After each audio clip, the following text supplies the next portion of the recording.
Well, here's a picture of Toby. I've moved him out to the outside pond, or the outside box turtle enclosure. It's April 12th today, and this is Toby out walking around.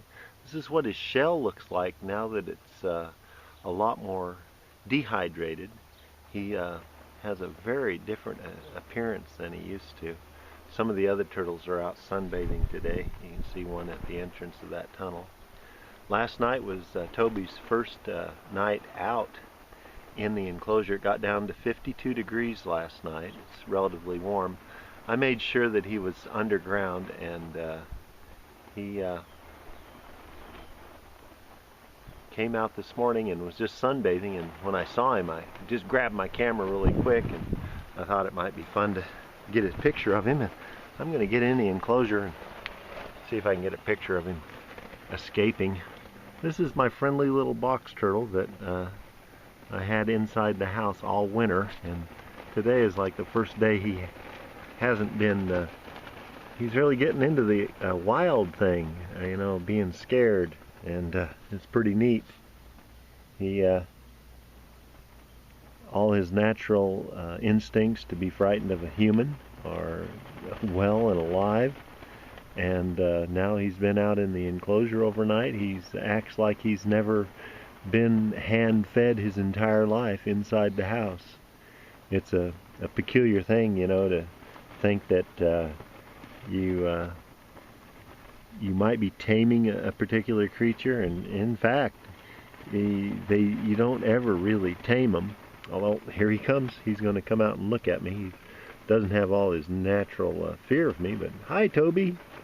How are you doing? He's just brutalizing his way past that other turtle there. That shadow that just went across him is part of the enclosure wiring. I have a really excellent way of protecting my turtles from predators that might be out and about, like cats, dogs, hawks that might want to come along and get at my box turtles. Walking towards this little dandelion now. Yep, I think Toby's going to fit in just perfectly out here in the enclosure. Obviously, I mean, what's not to fit into? You can see his beautiful shell coloration is still the same turtle. I can't believe he was so little, you know, like the size of a quarter last September. And here he or she is, just out getting around really good. Boris, I think I'm going to change the name of Boris to Natasha. She's still just really growing quickly. I've got some eggshells on top of their feeding block here, and Boris has been eating for the last 4 or 5 days. The box turtles pretty much aren't eating yet. They're still sunbathing a lot and not eating. I'm gonna take a little picture of Toby confronting Boris this morning. Well, actually, it's this afternoon. Temperature must be around 75 degrees inside the enclosure out of the wind today. Oh, Toby has shown some respect for Boris or Natasha.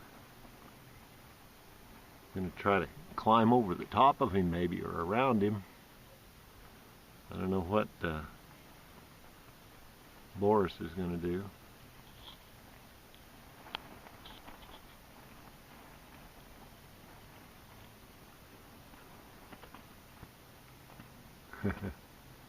I didn't see that for sure, but he made some quick head movements. Oh, a fly. He made a movement with his head because of a fly.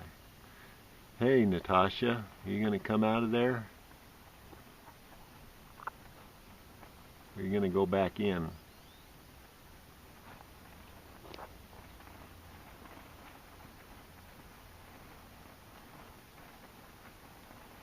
Boris, Natasha, used to really enjoy me picking dandelions, and she would sometimes eat like 15 or 20 of them at a time, and I've been picking dandelions for her, but she's not going after them that much. Here in my enclosure I have white flowered clover growing really well, and I tried planting dandelion seeds last year, and I think I've got a pretty good stand of dandelions growing in here, and also some leaf lettuce growing on top there. That's just from seed last year. It's a volunteer kind of plant that just comes back year after year. And here's what the box turtles usually like to do this time of year, is just crawl underneath the clover and hang out and let the sun shine down on them.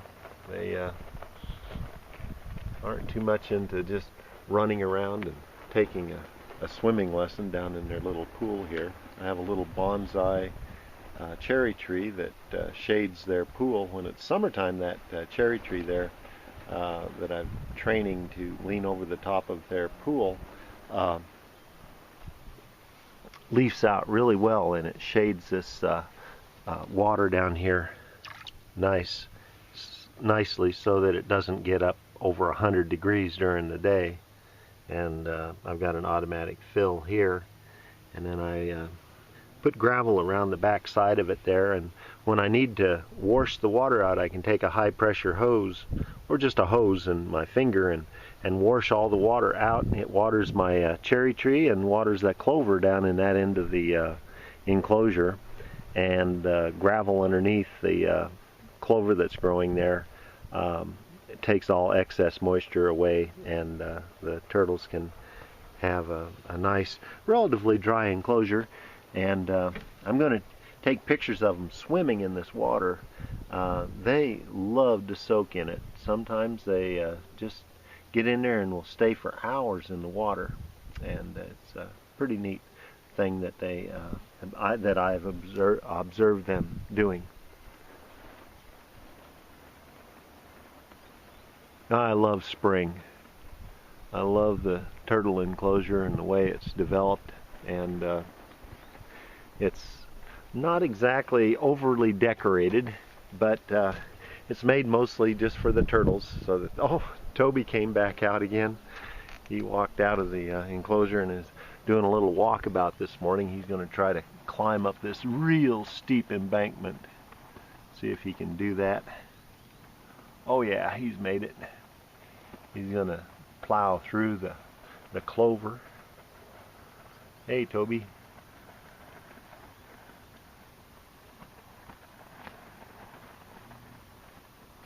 He's just learning about how to maneuver in places where it's not just nice, smooth carpeting, and where he has to figure out how to get his next bite to eat.